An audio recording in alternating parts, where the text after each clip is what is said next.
Sa oras na magkaroon ka ng matinding problema, huwag kang lalayo sa Kanya. What? Mas lalo kang magdasal. Mas lalo kang kumapit. Doon mo siya mas mararamdaman. Kapag nakapagpagawa nga tayo ng simbahan, ang iniisip ko ay ito. Sa bandang harap, gusto ko, magpapagawa tayo ng isang striking, isang meaningful na imahe ng Mahalabira ng Lazaret na umiiyak. Kasi bakit siya umiiyak, mga sisters, di ba? Kasi gusto niya na tayo magsimba. Pero hindi siya umiiyak para sa sarili niya. Hindi siya umiiyak para sa anak niya. Kasi kahit hindi tayo magsimba, wala namang mawawala sa kanya. Sa kanila, umiiyak siya para sa atin. Alalaumbaga, kapag nakakita tayo ng striking pose o striking na image ng Mama Mary ng Lazaret na umiiyak dyan sa labas ng ating ipapatayong simbahan, maging reminder sa ating lahat, sa mga dumadaan, lalo tigit sa mga daraan, nang may problemang mabibigat. Parang ang Panginoon, through Mama Mary, ang nangungusap. Mabigat mo problema mo, anak. Ang dami-dami mong hinahanap na solusyon kung saan-saan, kung kani-kanino. Pumasok ka ng simbahan. Pumasok ka ng simbahan. Kausapin mo ang anak ko. Magdasal ka.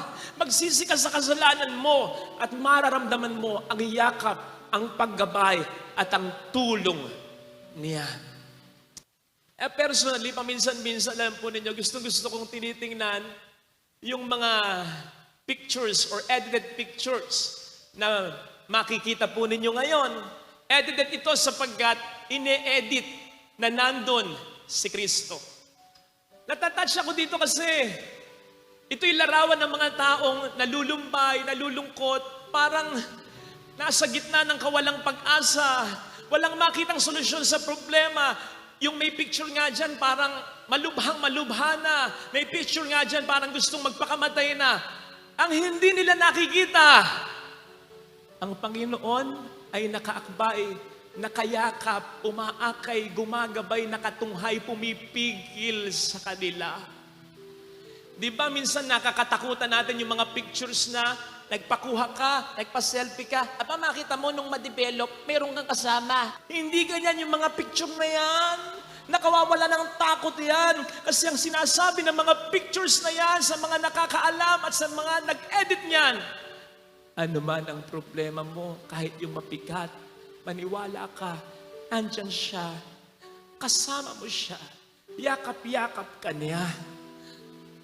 Yun naman ang sabi niya, iiwan ko ang 99 para lang sa isa. Hindi dahil hindi mahalaga yung 99. Kung yung isa ay mahalaga, mahalaga rin yung 99. Kaya lang, bilang isang mabuting pastol, yung isang pinakanangangailangan ng tulong ko. Kasi yung 99 kong tupa, kapag nakita ng lobo, kahit gutom na gutom yung lobo, hindi niya atakihin. Mag-iisip siya, bakit? Isang pulutong malakas isang grupo Pero yung nag-iisa kong tupa, pag nakita ng lobo yon, kahit busog na busog yung lobo, kakainin niya yon, atakihin niya yon, kasi nag-iisa Kapatid, tayong lahat ay mga tupa dito ng Diyos. Pero kung ikaw ang may pinakamabigat na problema ngayon sa asawa mo, ikaw yung nag-iisang tupa na yon. Lahat tayo mahal ng Diyos. Pero kung ikaw yung pinaka may problemang anak sa magulang mo sa ating lahat, ikaw yung nag-iisang tupa ngayon. Kung ikaw ang pinaka nagigipit sa pera sa ating lahat ngayon, ikaw yung nag-iisang tupa ngayon. Kung ikaw yung may may malalang sakit sa atin ngayon, ikaw yung nag-iisang tupa ngayon, maniwala ka, yakap-yakap ka ngayon ng ating Panginoon.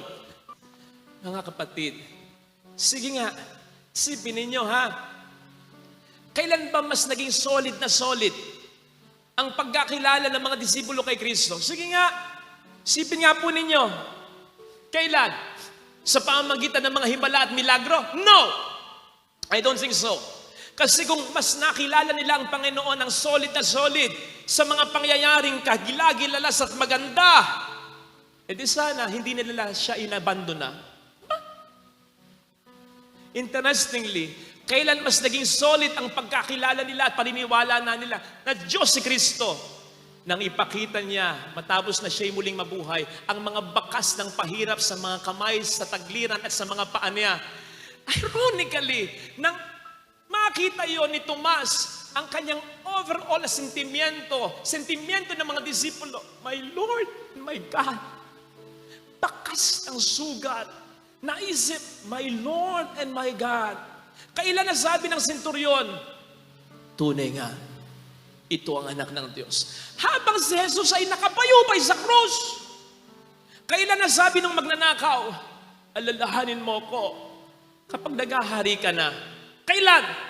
Unti-unti siyang namamatay at habang si Kristo ay unti-unti ring namamatay, doon niya nakita, naranasan ng Diyos.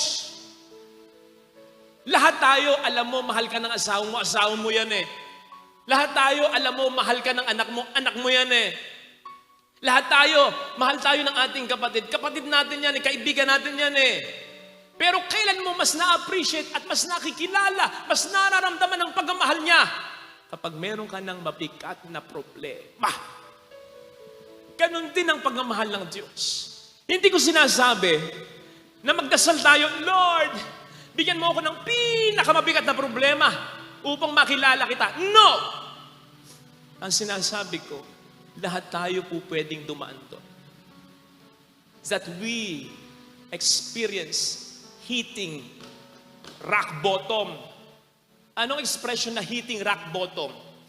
Ang sabi ng engineer, Father, sa tatayuan mong simbahan, matigas tong batong ito, kinakailangan ng matinding driller dito. So hitting rock bottom sa problema, parang yun ang pinakamabigat na problema. Wala nang mas didiin pa. Rock bottom ka na. May quote, ang sabi, God sometimes lets us experience hitting rock bottom for us to discover that He is the rock at the bottom. God allows us to experience hitting rock bottom for us to realize that He is the rock at the bottom. Kung minsan, iaalaw ng Panginoon na magkaroon tayo ng matinding problema na parang wala ng pag-asa, doon natin siya kasi mas mararamdaman ng kanyang kapangyarihan at pagmamahal. Doon natin siya mas ma-appreciate at makikilala. Kapatid, sa oras na magkaroon ka ng matinding problema, huwag kang lalayo sa Kanya. What? Mas lalo kang magdasal. Mas lalo kang kumapit. Doon mo siya mas mararamdaman. Walang hindi kakayaning puntahan ng Diyos habang tayo nabubuhay sa mundong ito. Kung papaano ang nanay mo, kahit nasaan ka, pupuntahan ka. Walang hindi kakayaning puntahan ng Diyos habang tayo nabubuhay. Upang tayo ay Kanyang samahan at tulungan. Paniwalaan mo yan at iyong mararamdaman.